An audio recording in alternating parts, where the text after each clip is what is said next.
Welcome back to the Power of Coffee. This is the next 10 pages to make it the 140th page of the story. Where are we now? Now we know that Selma Rashid is someone who could help us find out what happened to Lamley. If there was someone else in her life, like a boyfriend, and maybe they had a fight and then she must have hit her head somewhere, he hit her or threw her down somewhere and she suffered a concussion and came to experience the symptoms later at the hospital, okay? So Selma Rashid is the third nurse who helped Lamley to her feet. She's been out of town. It seems she's out of town because no one can get in touch with her. So Angela Gatton, Detective Angela Gatton, is trying to track her down now. So that's where we are in the story. This will be the 140th page of the story. So let's continue with the story, The Power of Coffee. This is the next 10 pages of the story to make it the 140th page of the story. Let's continue now.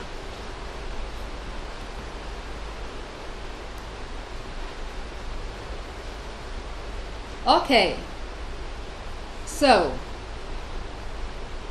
we are now getting to know a bit about Selma Rashid.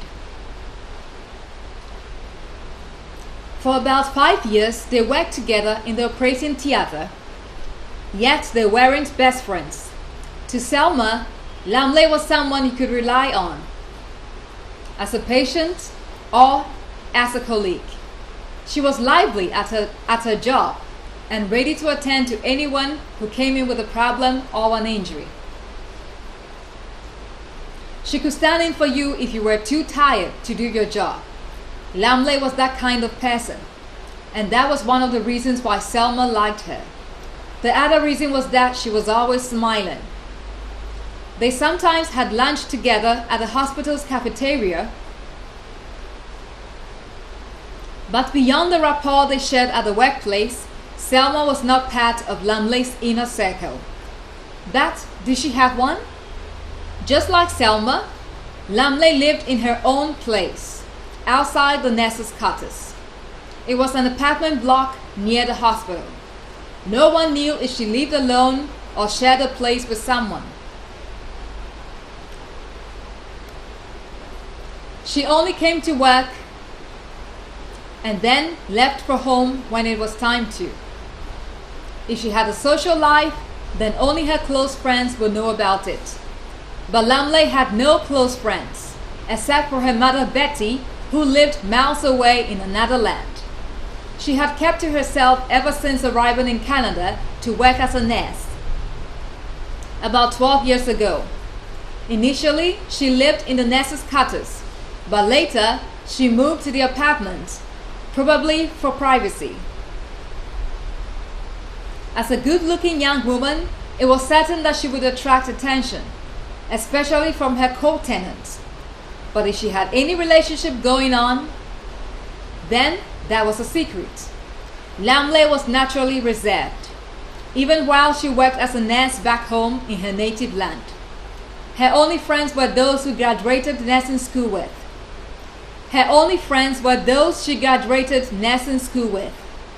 But she didn't like to go out like they did.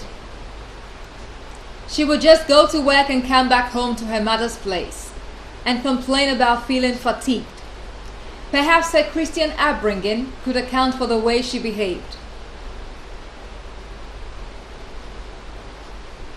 When the news about Lamley's death broke out, Selma was home, so she didn't know about it. It was the following day when she came to work that she learned that Lamley had passed. A friend had told her, a fellow female nurse who worked in her department. What happened? She was okay when I left. How did it happen? Selma had asked the nurse who disclosed it to her. The young woman shrugged,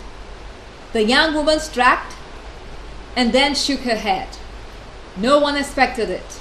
For some moments, Selma was quiet, and then she promptly walked away, leaving behind her order at the cafeteria. Consequently, she arrived at her apartment and then locked up the doors and then went into her room. She turned off her phone and then took off her uniform, dumping it on the ground on the floor afterward. Then she wrapped up in the blanket and then sat on the floor, leaning against the bed. She stared ahead, pondering over the last moment she spent with Lamley. That morning on August 5, she was there at the hospital. She met her in passing and they both stopped to greet each other. Then just a few hours later she rushed to her aid as she fainted, and just like that she was gone. She must have sat there for nearly the rest of the day because the room began to grow darker. She got up after a while to get some wood. For the fireplace inside the room.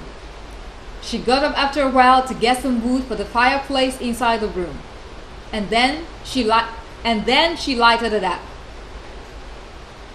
For dinner, she heated some leftovers from the fridge and then ate in the room. When the meal was over, she stretched out over the floor and then, after some time, closed her eyes. It was late morning when she awoke the next day. She appeared unhappy but didn't have tears in her eyes. She only looked down.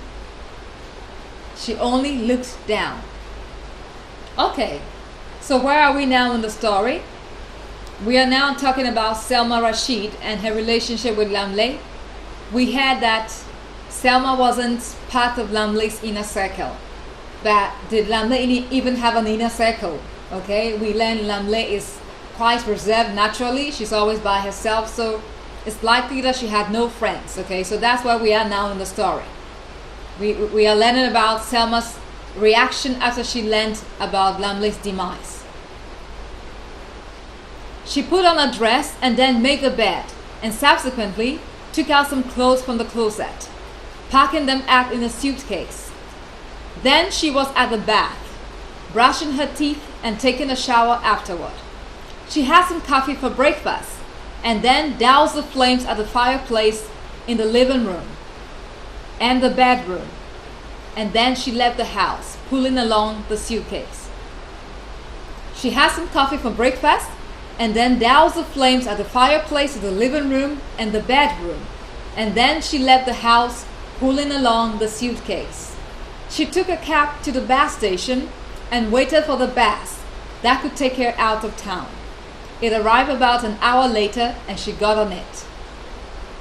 So now we learn that Selma indeed is out of town, okay? After hearing about Lamley's death, she felt so sad she had to leave town. Detective Angela Gatton was up early on the day she visited Lamley's apartment. She went there straight from work. She went there straight from home, not going to work at all. Naturally, she was alone, without her assistants, Phoebe and Jean. It had been 2 days since she visited Selma's place. And though she didn't find her, she knew how to, with the help of the phone network that Selma used. She had already sent a request for the record of the location of the last call she made, and while she conducted more investigation to where she might be, she thought of checking out the victim's apartment for any clues that might help with the case. The front door was unlocked, so she just entered. The living room was the first place she saw, and it was in order. But unlike Selma's place, the curtains were apart, allowing some light in. There were no flames in the fireplace, naturally. Angela scanned the place for any signs of cohabitants. Anything to show that. Any signs of co-inhabitants.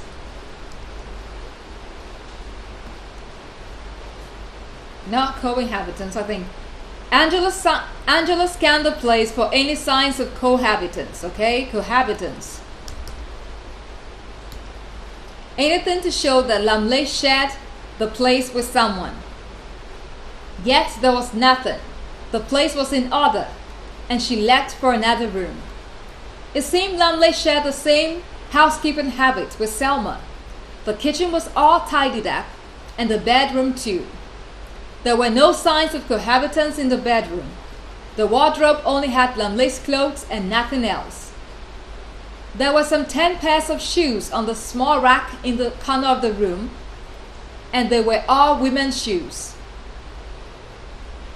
Indeed, the only difference between Selma's apartment and Lumley's place was that Selma's windows were all shut, whereas Lumley's were tilted. Before she left the place, she checked the bathroom. If Lumley suffered a fall, then it is likely it happened there. She inspected the tub, which appeared dry and clean. Then she wore a glove and then ran her fingers on the base of the tub to see if it was slippery. But it wasn't.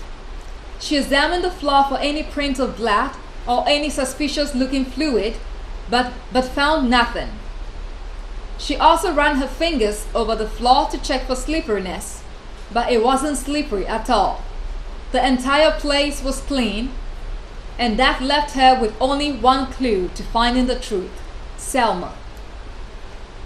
Okay, so as you heard from the reading, Detective Gatton, that is Angela Gatton, is now in Lumley's apartment. She's now in Lumley's apartment to find out to see if there are any clues to what could have happened to her, okay? Throughout the 8-hour bus ride to her sister's place, Selma was quiet. She sat at the rear of the bus, against the window, but didn't look out of it at all, except checking to see how far they had traveled. She wasn't looking as depressed as she was the previous day, and had a magazine with her. Something she probably got on the bus since everyone else had one. It was a lifestyle magazine, and it looked like the one that Rob, the property manager on Booking.com, had got for Madeline, his host. Sorry? It was a lifestyle magazine, and it looked like the one that Rob, the property manager on Booking.com, had got for Madeline, his guest, not host, his guest. Initially, she just left it lying on the seat beside her, until the male passenger claimed the seat, and she had to take it up because there was another on his seat. Now we're talking about Selma Rashid. She's in the bus on the way to her sister's place. You know, she's going out of town after learning about Lumley's death. She's sad and she's going out of town. So now we know she's in a bus on the way out of town. That's where we are now.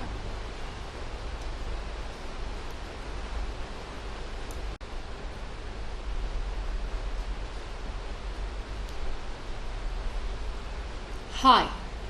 The man who appeared to be in his mid-30s greeted on sitting beside her. She was looking through the magazine and did not respond. He glanced at the magazine cover and then realized that it was the same as his. "Nice magazine, huh?" he said, probably in an attempt to start a chat with her. She didn't even glance at him. But she seemed to be staring at a fixed page. Her eyes weren't moving up and down the page, and she was in the same position for close to 5 minutes, before she just put it down and then adjusted the seat to lean backwards. Consequently, she shut the eyes. Consequently, she shut her eyes. The man stared a moment at her and gently smiled. He was reading, and he seemed to be enjoying it. After some moments, he took out a bottle of water from a small black backpack at his feet and then drank a bit of it. He glanced at Selma, and her eyes were still shut, and she was quietly breathing in and out, like someone taking a nap.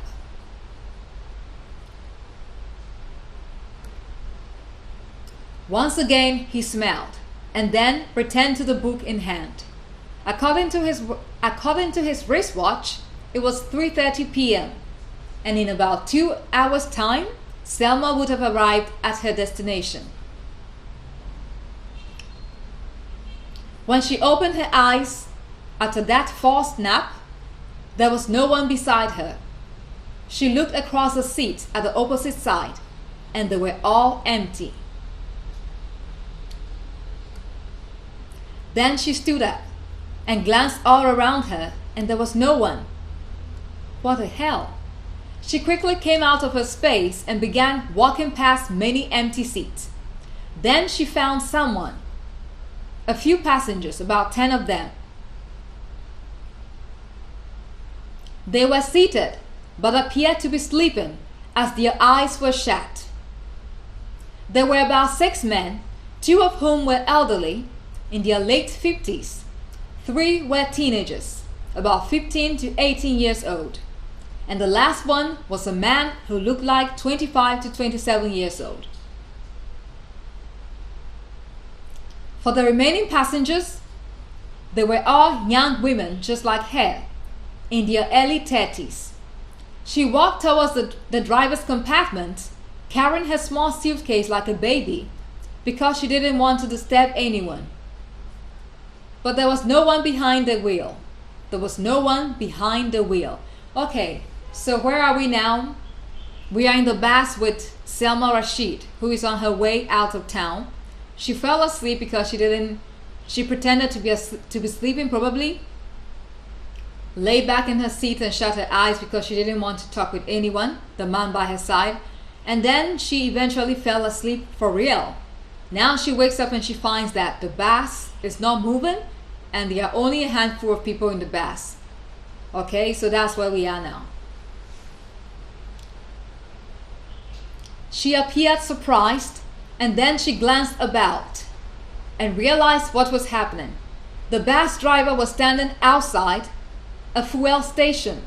The bus driver was standing outside the fuel station. Selma got down with her luggage and then he looked up at her. He was tall and fit and fair-skinned. He wore a woolen cap. And had on a heavy woven cardigan. When he saw her standing with her luggage, he appeared worried and then began to approach her. Lady, is there a problem? He called out when he was a few meters away. Selma appeared uncertain. She glanced about the place, trying to figure out where she was. Hi, she said, and continued. Where are we, please? I'm going to West Hill. West Hill? The bus driver said, looking surprised. Yes, West Hill. That's where you're heading to, right? Selma said. She looked and sounded anxious, as if realizing that she had just lost her way. Oh, lady, we drove past West Hill already, about an hour ago, he said. Selma was quiet. She couldn't talk because she was in shock. She had pretended to be sleeping in order not to be bothered by anyone. Yet that actually pushed her into sleep, making her miss her stop. God. I'm sorry, I thought everyone was off already, he said, and then other seconds later. Ma'am, is there something I could help you with? Like, get you a cab? That's all she could say. It was too unbearable, the thought of getting stranded on a trip that was supposed to help her recover from the shock of losing her friend and colleague. In the end, the bus driver drove away with the rest of the passengers, and Selma had to sort out her own mess. Selma had to sort out her own mess. She waved frantically at all the taxis that passed by until one stopped. About 20 minutes later, it pulled over and she walked to it, since she was too tired to run. The taxi driver was an elderly man with a brown leather cap over his head. He wore a black jacket and had a smoking cigarette on his dashboard. Selma caught sight of it after smelling it, and then she gently backed away for a moment before returning to the open window. The man saw her reaction and subsequently he threw the cigarette out of the opposite window. "Is that okay?" he said, with a soft smile, and then she smiled and nodded, and subsequently got into the taxi.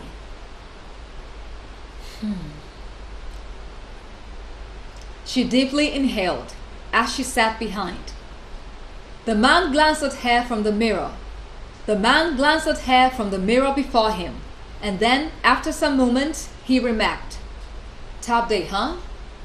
She softly smiled and replied, "Not a tough day, a terrible one." Consequently, he chuckled, and she did the same. So now we learn that Selma Rashid has missed her destination, okay? She fell asleep and she missed where she was supposed to get down. So she's got into a taxi now, okay? She went on to tell him about how she had missed her stop because she had been sleeping on pretense. And ironically, she fell into a deep sleep later. He laughed for a bit, and then she revealed that she had lost a friend. That made him stop. And he briefly turned and looked at her and then offered condolences. When she finally got to her destination, she was no longer moody or tired.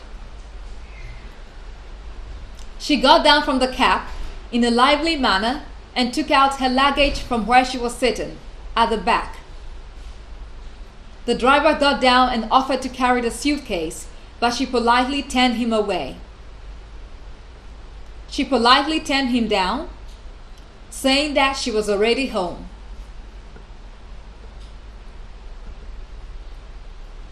Okay, so Selma is now out of the taxi.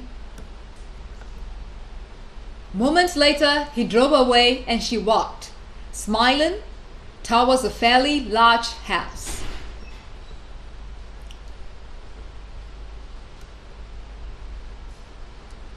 That was the home of her older sister and only sibling, Heather.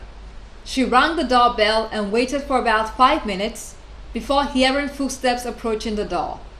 The person opened up a small space on the door to identify the stranger behind it, and momentarily there was a cry from a female voice, "Selma!"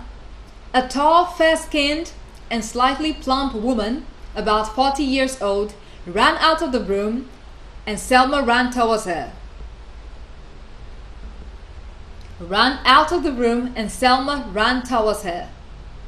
And then they hugged. "You, why didn't you call?" the woman said as she embraced Selma. "I wanted to surprise you," Selma remarked, at the same time with her sister, Heather. They chuckled afterward, and then Heather pulled in the luggage.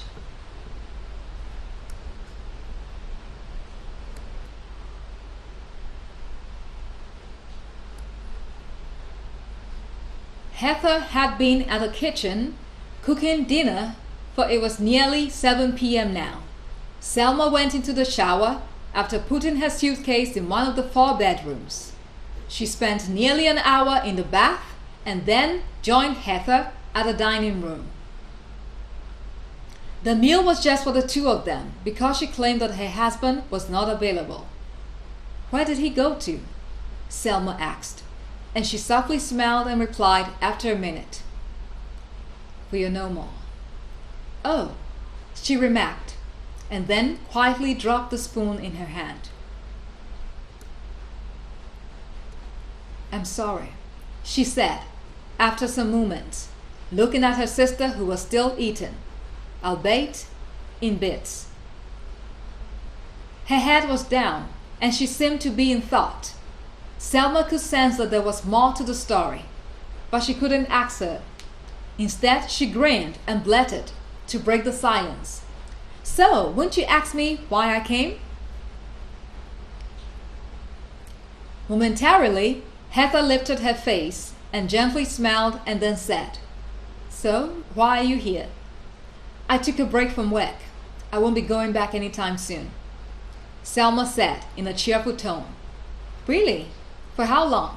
"1 year," Heather said, and they both chuckled.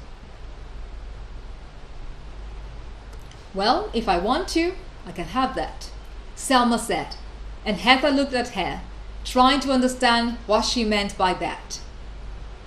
"Selma, is there a problem? At work? Have you been fired?" "No, not fired. I just lost a friend.